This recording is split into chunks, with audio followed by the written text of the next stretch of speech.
either hate it or love it. We should appreciate Apple for turning the front camera and other sensors cutout into something that people are willing to pay. Like almost every Android maker was using notch and punch hole style camera cutouts, but they never thought of enhancing it as Apple did in iPhone 14 Pro models. Though there are both the people who love the idea as well as the haters.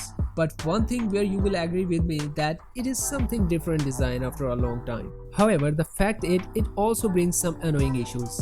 Yes, you heard it right. So let's take a look at them. Hey lads, TechScanning here. So as we know with the dynamic island introduction, you just need to swipe the app and it will go right into the dynamic island. However, the only way to interact with the dynamic island is by touching it. Being the most inclusive feature while using the iPhone, it means you will also touch the selfie camera.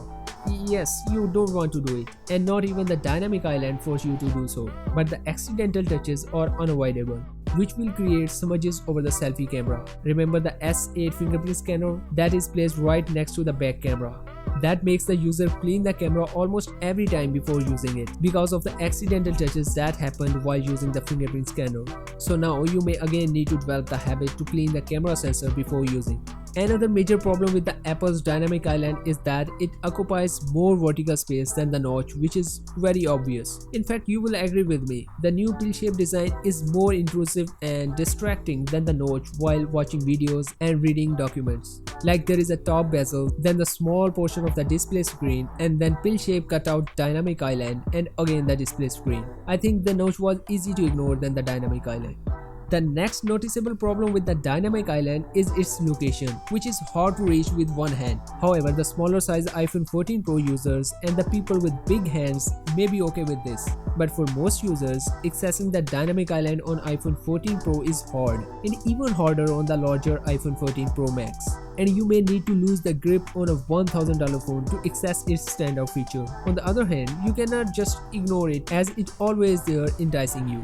Okay, this one is about the effect of the dynamic island on the phone's appearance. The dynamic island looks odd when it comes under direct sunlight, especially at some angles. As you can see, the camera and Face ID cutouts in this video are easily visible. Though it doesn't affect the functionality of the dynamic island, but it looks bad. In the end, I want to mention that if you are an Apple fan and expecting a full screen display with any notch or dynamic island, well, it's not going to happen anytime soon, because Apple will stay with the dynamic island for at least 3 to 4 years. Why? Well, it's their style. Further, Apple so far has not been impressed with the quality of the under-display camera sensors. Moreover, as Apple has ditched the fingerprint scanner in favor of Face ID, so the company needs to figure out where to adjust the Face ID or bring back the Touch ID. So Dynamic Island is here to stay and will evolve over time. Reports there it will debut on non-Pro iPhones next year. Keeping aside these issues, personally I think iPhone 14 Pro and the Pro Max are the best phones that Apple has created so far, and the Dynamic Island is the obvious difference that sets them apart from the standard models. So what do you think about the Dynamic Island? Do you consider it an innovative and improved design or take it as a gimmick? Share your thoughts below in the comment section, and that's it for today. Please do consider subscribing to the channel and hit the bell icon. See you in the next video. Until then, take care.